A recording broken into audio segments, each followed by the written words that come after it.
the camera. There we go.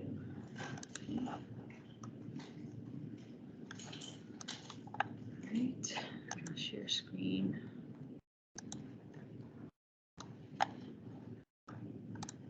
Okay, so last time, if you did the drawing, where we did the drawing over here, and it had the blue and green dots, and it had red blood cells, and it was a version of this, like, keep that drawing out with you, because we're still going to be talking about this capillary bed dynamics and the two forces that move fluids in and out.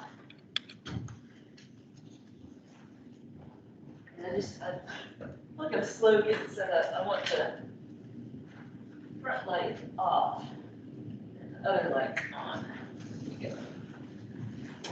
So when we had stopped last time, we had talked about the two forces that move fluids and the small stuff, the small dissolved substances in your blood out of the blood into the tissue fluid, or in the opposite direction from the tissue fluid back into the blood.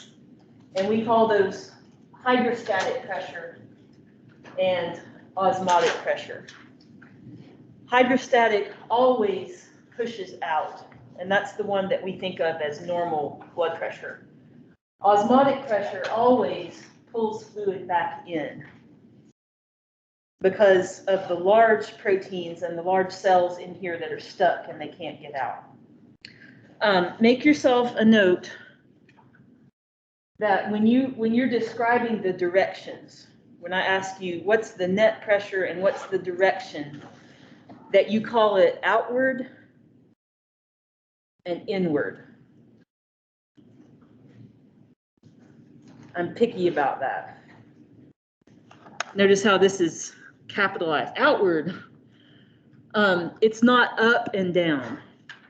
Even though this hydrostatic arrow that's pointing outward is facing up on this picture, why do I not want you to call this up?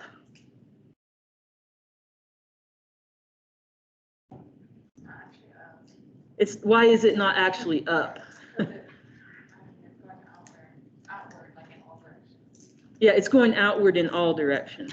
So the word up in human body terms is kind of meaningless because it's really talking about away from gravity, right? So the arrow here is pointing up, but it also could be pointing down on this side because what it means is that fluid's moving out of the capillary, not up. So when you talk about the directions, call them outward or inward. How's this seem so far, this concept? Okay, this keeps coming back around in different body places during the semester. So we've got some fluid moving out, we've got some fluid moving in. When you add those up, or when you add them together, it's overall outward. So we've got the bigger number, 35, smaller number, 24. The difference gives us 11. And the dominant direction is outward.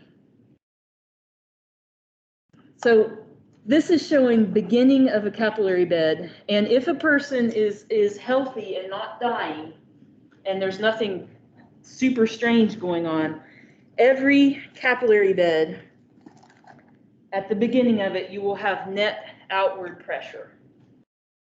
That's normal. Now we've got like more of this picture and it's got so much stuff on it. Try to focus on the big words more than the small words out here.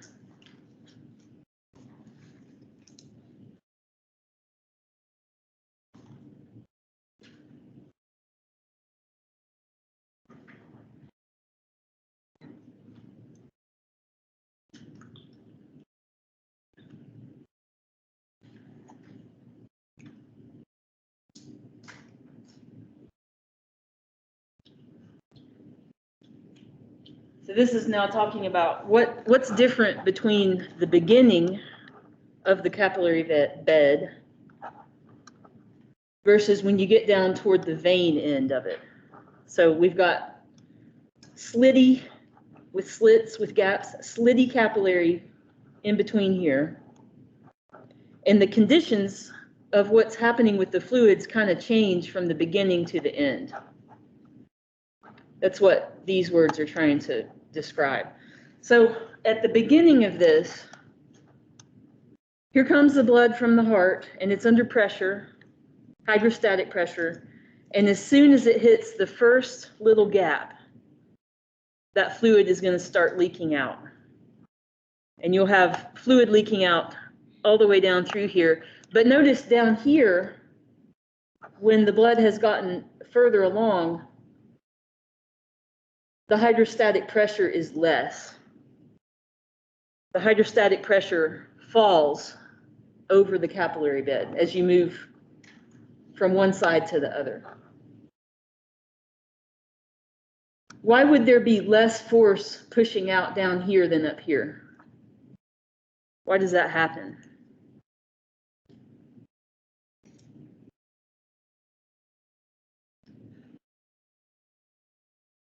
It always does happen. The reason why, I think, is not that obvious. So here comes the blood. It's under high pressure. Fluid starts leaking out. The reason why the pressure starts falling down here is because fluid has leaked out. Because this is like a leaky hose. So you get a lot of fluid coming out at the beginning, and then as the blood keeps moving, there's less push down here to push more fluid out. So your hydrostatic pressure gets less the further you go out, or the further you go through this capillary. The osmotic pressure doesn't change. See how it's 24 inward here, it's 24 inward here. I'm going to attempt to switch teams between share screen and write on the board. So I want you to write something on the board right here, which is this. Osmotic pressure remains constant. It doesn't fall like the hydrostatic pressure does. The osmotic pressure remains constant because it depends on the large substances that never leave the blood, or that, let's call it, never leak out of the capillary.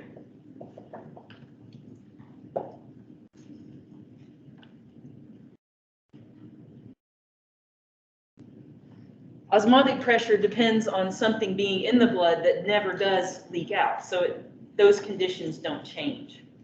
What were the big stuff in the drawing? What was too big to leak out? I think it was like two things. There was a red thing and a blue thing. What were they? Red was the red blood cells. Those are not going to leak out of capillary slits. They're too big. What was the blue stuff? What kind of proteins? Plasma. Plasma proteins. And then there's one other thing that I didn't include on the drawing because I'm slow at drawing. There are also some white blood cells and platelets that don't leak out the capillary slits because they're too small. Sorry, they're too big. They're too big to get out. So the big items in the blood, your cells, the platelets, and then the big proteins, they stay in the blood all the time. They're not going to leak out of the capillary slits. They're going to stay in the blood, and they are together going to pull water inward. That's what osmotic pressure is. Osmotic pressure doesn't change as you go through a capillary, but the hydrostatic pressure will change.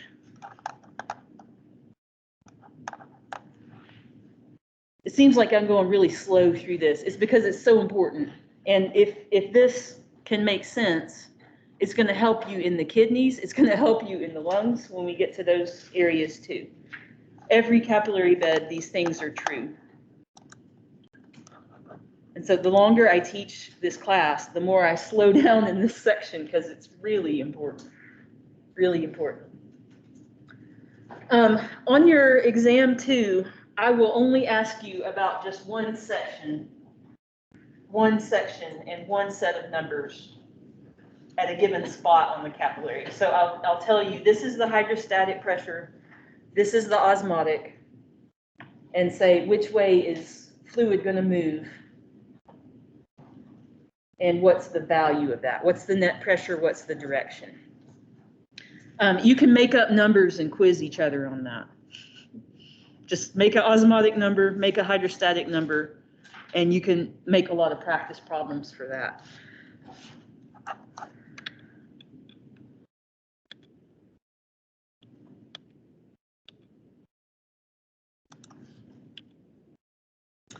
Cross this out. Cross this out.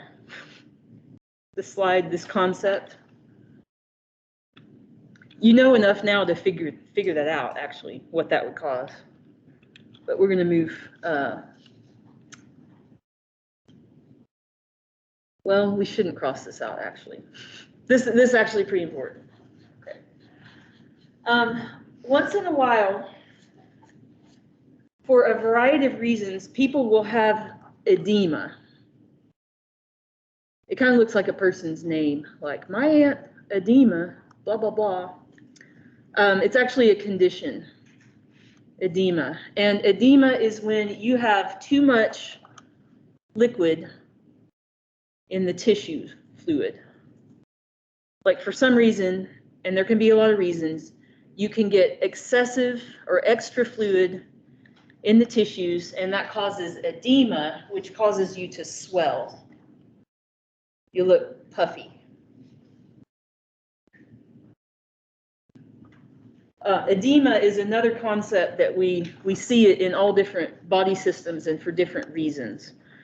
One reason that's weird why people could get edema is if they don't have enough plasma proteins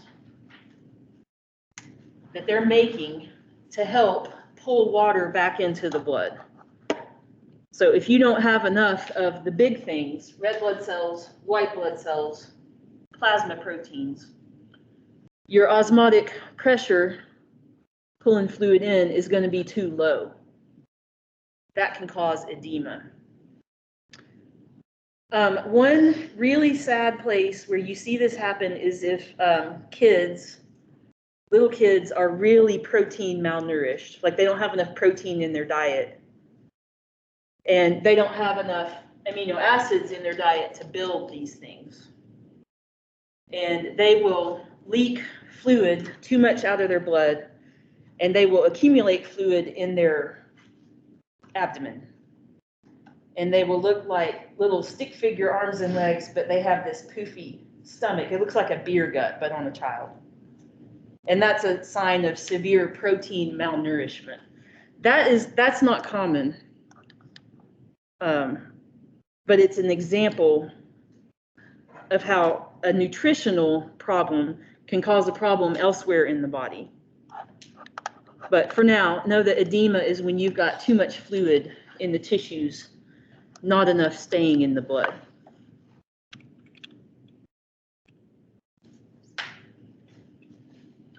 Okay, we're actually starting another section right now, which is blood pressure. Is this in a new notes packet for you, or is it in the old notes packet? This is actually the start of blood pressure stuff, really. And I'm going to erase the board and then kind of give us a mental break before we get to something a little bit different.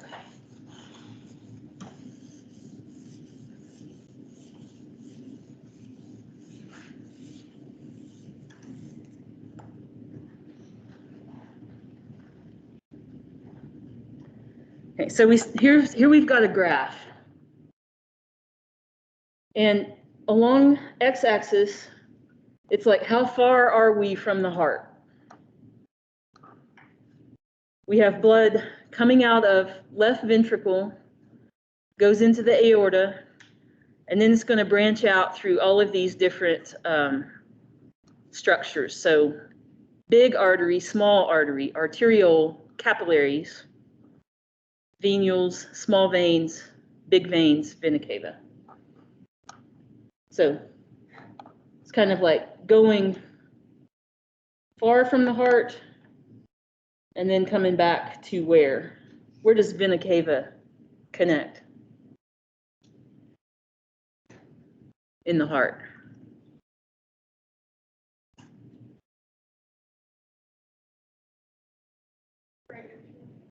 Right atrium. Yeah, so right atrium would be here. And this side is measuring systemic blood pressure. If you have this picture right over here, this is hydrostatic pressure. What they're calling systemic blood pressure, it's the same thing as hydrostatic pressure. Whoops.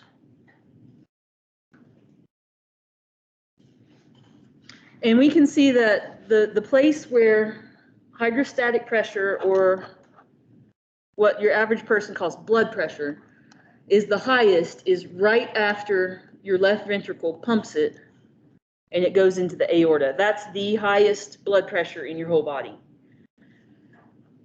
And then it falls, and by the time that the blood comes back to your heart, it's really, really low pressure. It's just barely making it. Barely gets back to the heart because it's under such low pressure. So your veins need to help. Your veins need to help, like, come on, get back to the heart. You can do it.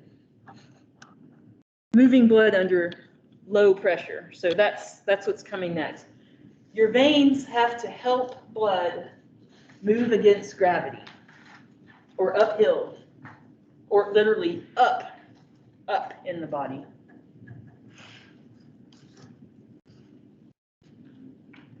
Four different ways that your veins help blood get back up to the heart. You need to know these on exam 2. Know these for exam 2. So the first way that veins help the blood make it back to the heart is that they have a big, wide open lumen so that there's plenty of space for the blood, and that we call that low resistance. Low resistance to blood flow. Like if I wanted to make it easy for y'all to get from here to the bathrooms, up there in the Klein lobby, I would make a big wide hallway, not like the little narrow hallway and the stairs and all that we've got going up there. Make it easy. Make a big wide lumen space so that the blood can move easily. Second way. How do veins help?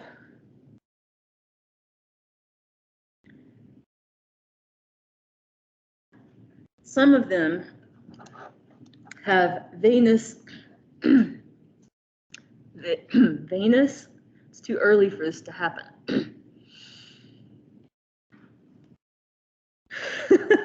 I got another whole class today in meetings. Venous valves. This is only in big veins. Only do big veins in the low part of your body have these valves, like in your legs. So you've got some of these valves in your leg veins and some in your inferior vena cava that's trying to, last gasp, move that blood upward. So if the blood can just get past here, if you can just get the blood that high and it moves past a valve, when it tries to go back down against gravity, the valve shuts and it keeps it from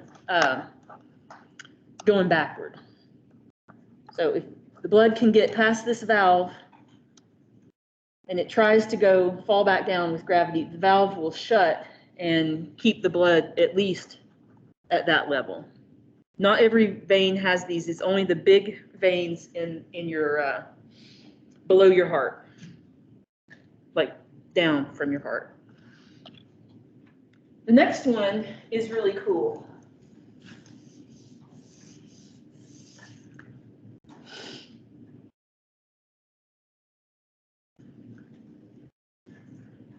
Muscular pump.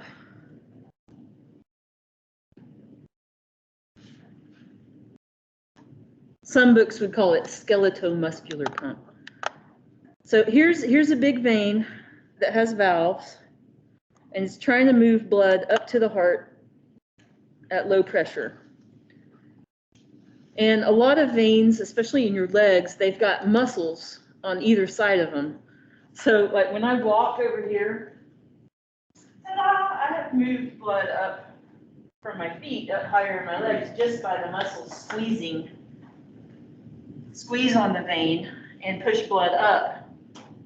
And then it gets at least the level of this valve. And then the next step, you squeeze on the vein again from your muscles contracting, it pushes blood up.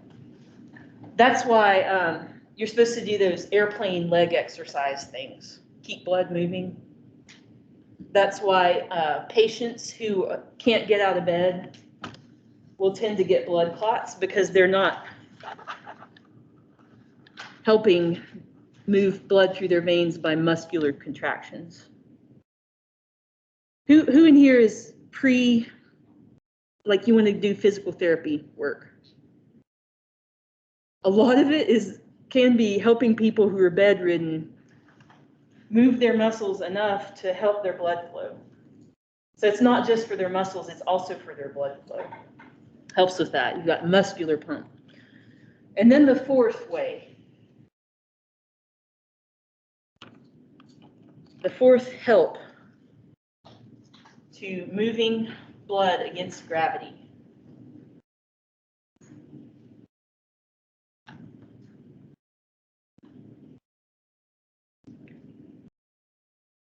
is respiratory pump. This one is harder to understand, and it relates to breathing. So this is really every breath that you take helps suck blood up from your legs up to the level of the heart. And here's how that works. For now, you just need to memorize the name of it. But the way that it works is every time you breathe, your diaphragm goes from like this, and it flattens down. It contracts and it moves down. And that's going to expand your chest cavity. And that's what makes your lungs inflate. So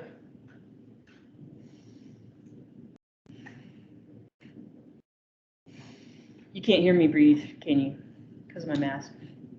But every time you take a breath, your chest cavity expands and the pressure in here falls. We'll learn more about why that happens in Unit 3. But this is kind of acting like suction. It's like you're creating a suction or you're creating a vacuum in this area. And that's going to suck air into your lungs. Sucks air into your lungs, and it also sucks blood from your veins into the general area of your heart. So if you're creating kind of a suction or a vacuum around your heart, helps you get air, it also helps you get blood the last few inches back to the heart. Just by breathing. Just by breathing. I didn't know that before I taught this class. I thought that's one of the coolest things. Just by breathing, we're sucking blood back up to the heart those last few inches. So all of those four things, you're helping the blood make it back to the heart the last few inches, even when it's really under low pressure. It's easy for blood to leave the heart. It's under high pressure. the pressure falls, which we'll talk about why coming up in a minute, you need the help from big lumens, venous valves, muscular pump, respiratory pump to make it back to the heart.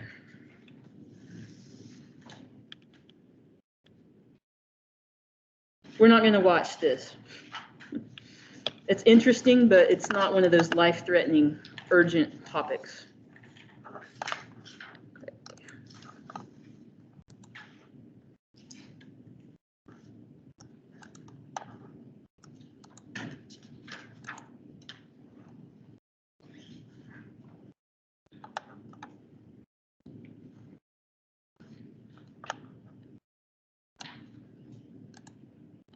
Okay.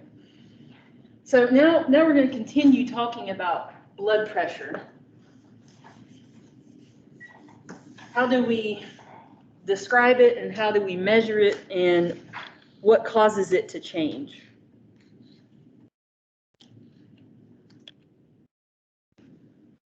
I guess first we need the literal definition of what it is. So blood pressure is when you have walls of a blood vessel that are impermeable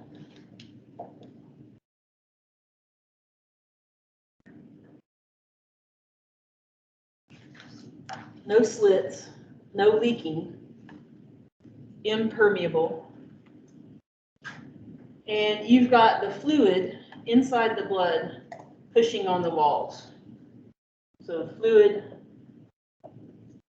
pushes on the walls.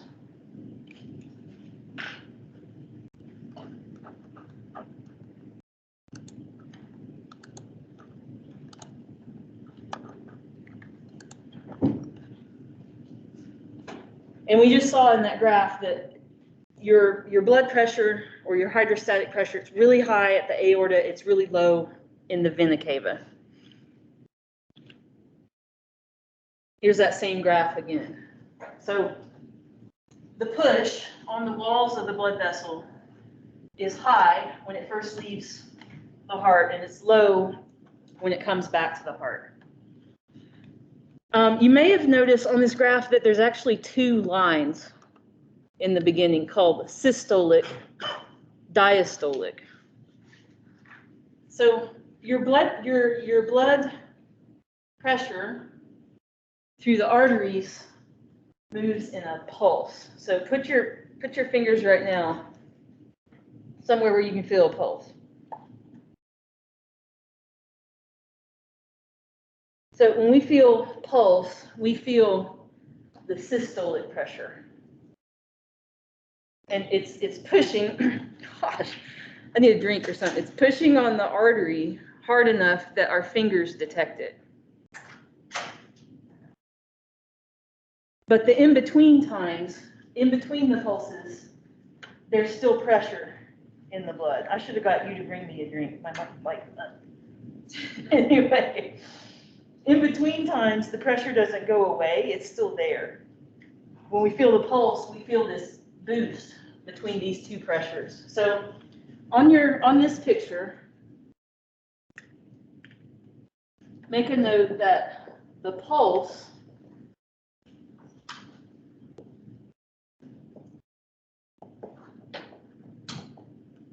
from your heart contracting and pushing extra on your blood vessel walls, that is some extra pressure, and we say that it is transient. It's not the permanent pressure, it's like a come and go, transient, temporary pressure.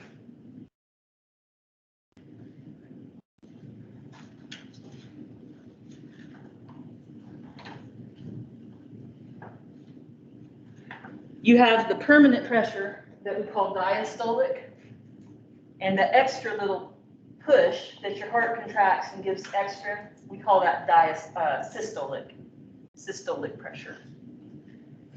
And notice the words of those come from systole and diastole. Systolic is the pressure that comes from ventricles contracting. Diastolic comes from ventricles resting. So this difference between here and here, draw a line. That difference is what we call pulse. That's why you don't put your finger on a vein to detect a pulse. You can't. There's no difference there to detect.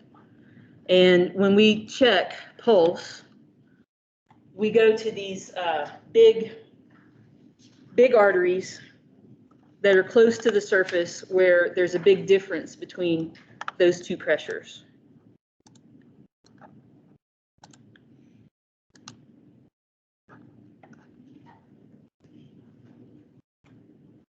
I stink at detecting pulse. Like, this is the only one I can reliably do, unless I'm lying real still and I can hear it in my ear. You ever felt your pulse in your ears? Because I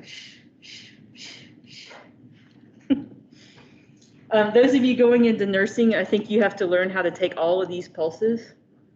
And like, that one's kind of funny. Sometimes if people's pulse are super low, you can detect it right there when you can't detect it anywhere else.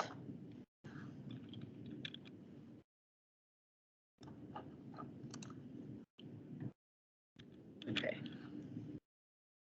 So blood pressure, we got those two types. Systolic, that's coming from ventricular contraction.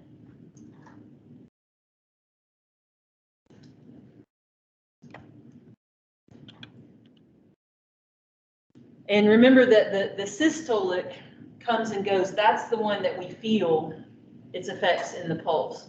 And it's going to be a higher number. It's going to have a higher value of number than the diastolic pressure. Make sure you've got the blue words. I'm going on to the next slide. You can go back and get the black words. Okay, so this is systolic. Next kind is diastolic. It's your lower number.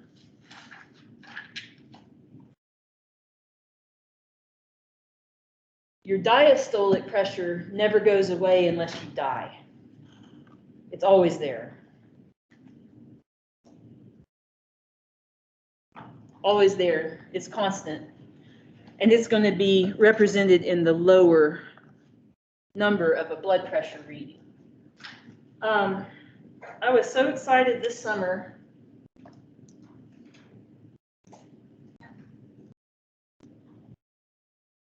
I had a blood pressure that was kind of that, like somewhere around 118 over 67, which is just excellent for me.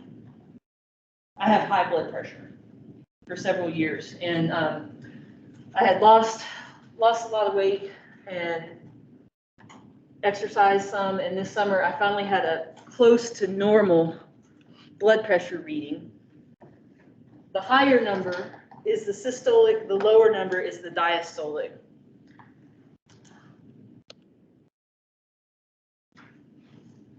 And if you're, you'll learn how to check blood pressure in another class, not A&P, if you need to do that. So if my blood pressure is 118 over 67, which one's diastolic? 67 is the diastolic. Which is the pressure that my blood vessels experience all the time, every second? What'd you say? That I experience all the time. It's the diastolic, is the one that's there all the time. So it's worse for people to have a high diastolic because that's all the time. Your blood vessels never get a break from that. They're always at that pressure. So before we get into the factors that affect blood pressure, I want you to write some intro remarks about this topic.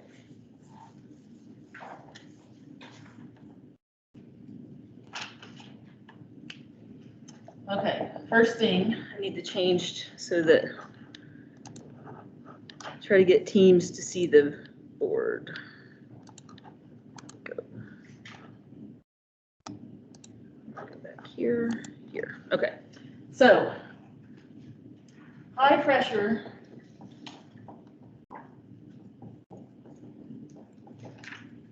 puts a strain on blood vessel walls. And maybe that's obvious, but I still want you to write it down.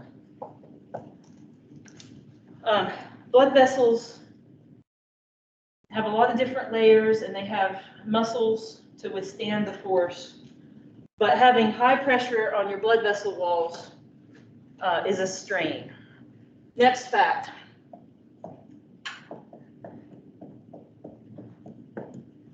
Pressure that is too low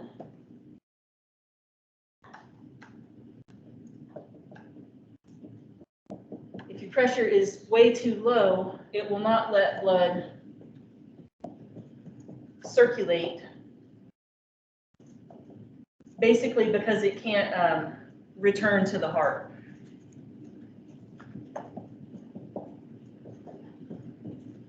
If your blood pressure is too low, your blood will not make it the last few inches back to the heart, even with all the help.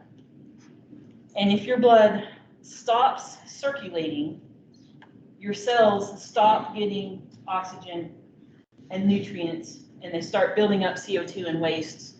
So if you have blood pressure that's too low, that's going to kill you quickly.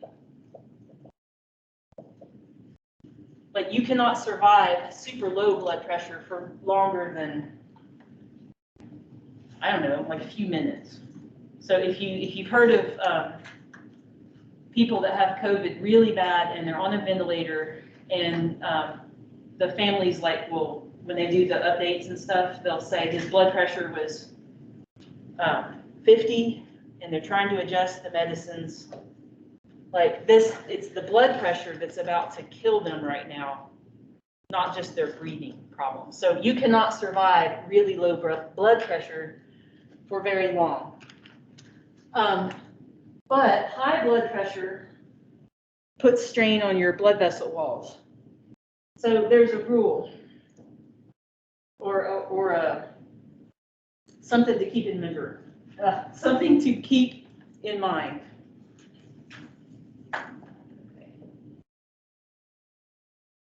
Low blood pressure kills quickly.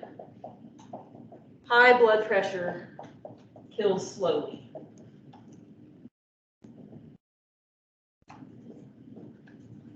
Low blood pressure kills quickly, like in a few minutes. High blood pressure can also kill you, but it will take years. So when you go for a doctor's checkup, if your blood pressure is 50, you're going to the ER. If your blood pressure is 140, they'll be like, you need to make some, they told me this, you need to make some lifestyle changes and you need to lose weight, you need to exercise. Here's a handout. Like here's a handout about healthy eating and stuff. Do this and then next year they check you again. Because high blood pressure is bad for you, but it's not going to kill you today. So, because low blood pressure kills you quickly, your body has a lot of ways to raise blood pressure. Your body has so many ways to raise blood pressure and keep you from dying right away that it tends to contribute to high blood pressure over a person's life. So now let's talk about what are the things that change blood pressure and how do they change blood pressure. The major things that change blood pressure are on your worksheet page. And we'll go through as many as we can today. But you will want to know all of these factors, how they change blood pressure, which is like, is it up or is it down? There's only two choices there. Do they raise it or do they lower it? And then the hard part is, why do they do that? These are test questions. So you'll have some of these, and then I usually put like a new one I didn't talk about that you can figure out based on your knowledge of how blood pressure works.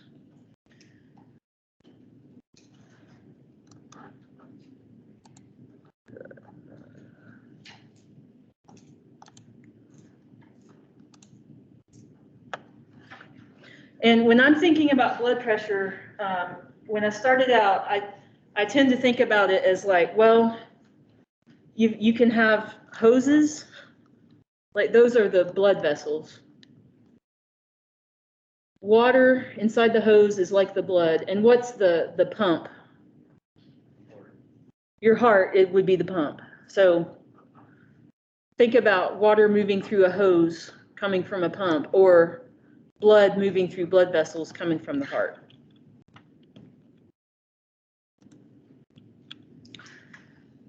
So we can change things about the pump.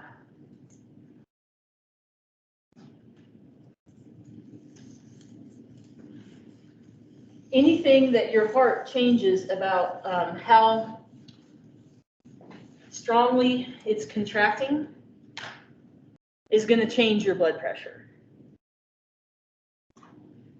And that's changing, technically, the strength of ventricular contraction is what that's called.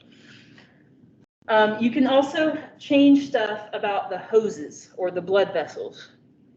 That's called changing the resistance.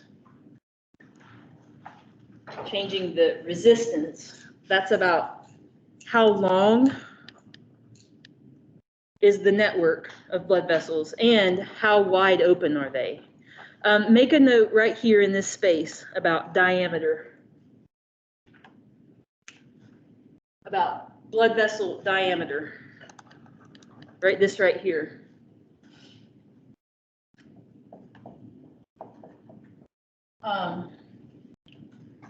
That can be changed by vasoconstriction,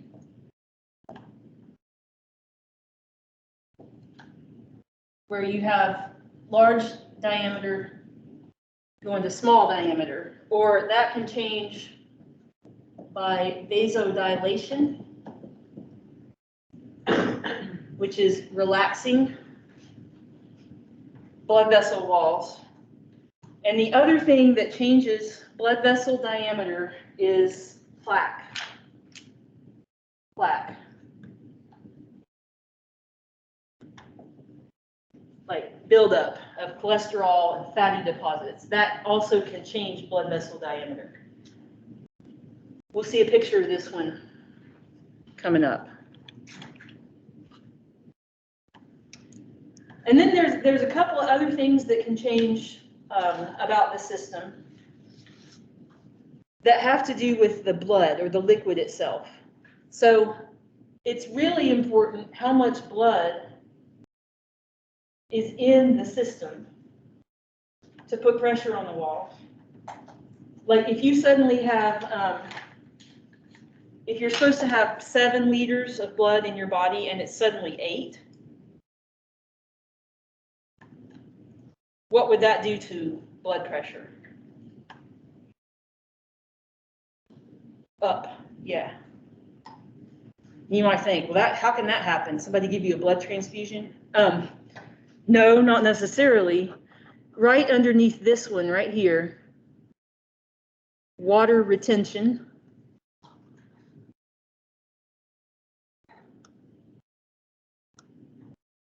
Water retention. And then the word or, blood loss.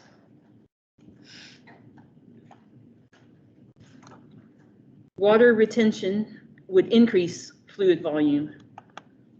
Blood loss, if it's a large amount of blood loss, will decrease. So think about somebody, somebody has a bad car wreck and their leg gets cut really badly in the wreckage. And the EMTs come and they come to the car and they're going to try to stop the bleeding. The reason why, literally, they need to stop the bleeding is so the person's blood pressure doesn't fall so much that they stop circulating blood. Low blood pressure is what's going to kill them quickly if they don't solve that situation. So, any of you been in EMT? You stop the bleeding and then you hook them up to IV and you get their fluids up so that they can keep on circulating blood until you can get them to the hospital. Viscosity, put this one in the parentheses. The thickness of your blood does change blood pressure, but that's not something that changes a lot all the time. Like that's if, do you have too many red blood cells today? Most people don't. Viscosity is not going to change. But these other three things change a lot. So what's the diameter of your blood vessel? How hard is your heart pumping? And what's the fluid volume?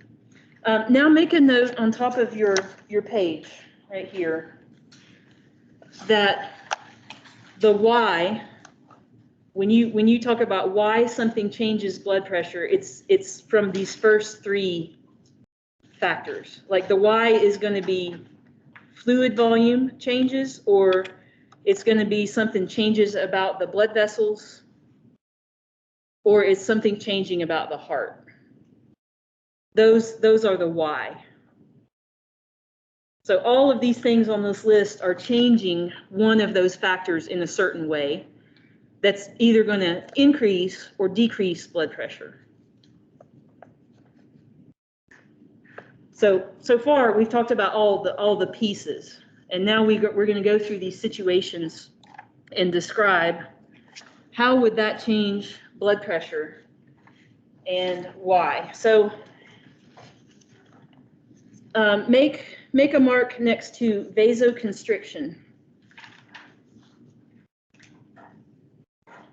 Make a mark next to loss of blood volume. And make a mark next to sympathetic nervous system. Those three: vasoconstriction, loss of blood volume, and sympathetic nervous system. Those three I want you guys to do on your own, and we'll discuss those at exam review next Wednesday. Those are a little easier than these others. I'm going to spend class time on the others that we didn't put marks on.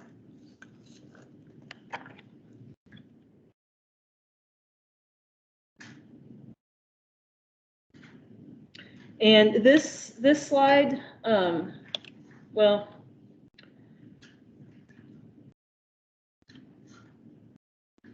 this is high blood pressure, hyper, like too high, high blood pressure. And you can like go ahead and write down this definition, but this changes like every 3 years. I don't ask you on the exam, like, what is the definition of hypertension?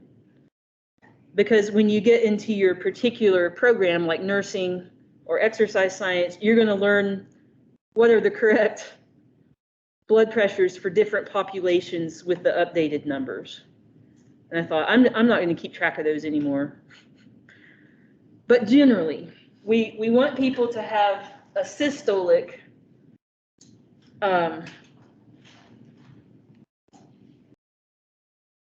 if people have systolic all the time over 120, that's too high.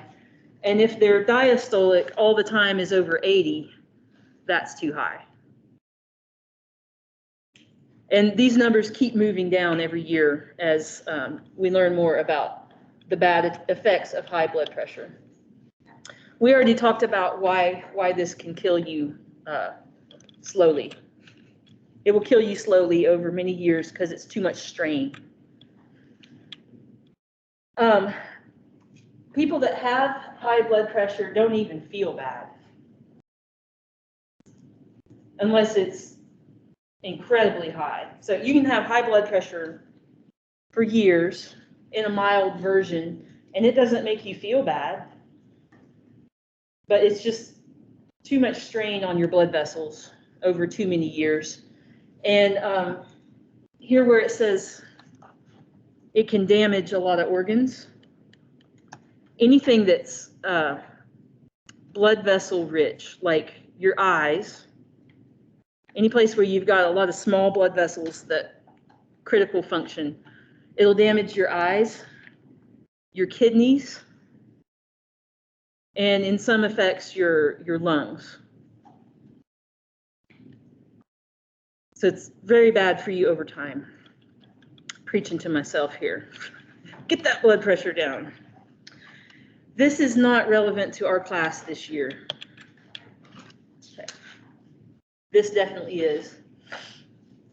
So we're going to stop on this slide.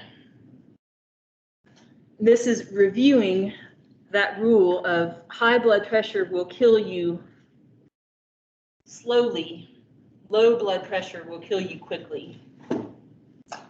And there's a new word here, circulatory shock. Circulatory shock. That's the deadly low blood pressure. It's called circulatory shock. Some people will just call it shock in a physiological sense. So that's a word to circle. The deadly low blood pressure we call circulatory shock.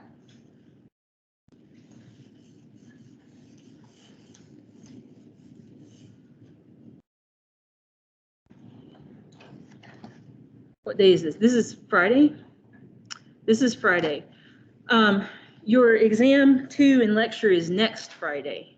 So I really recommend that this weekend you go ahead and study stuff that we've learned up till now. Like use your exam review sheet. And you can go ahead and be studying and be practicing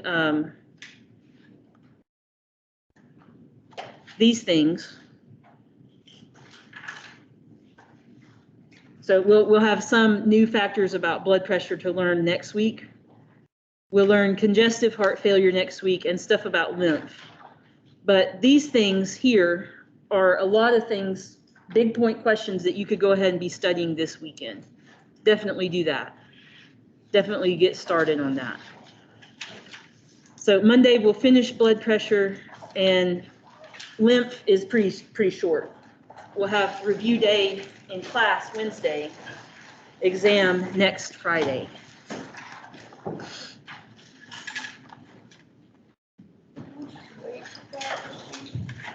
Go ahead and do the ones you marked, like give those a try, maybe in pencil. And then, hang on just a second, let me get this recording off.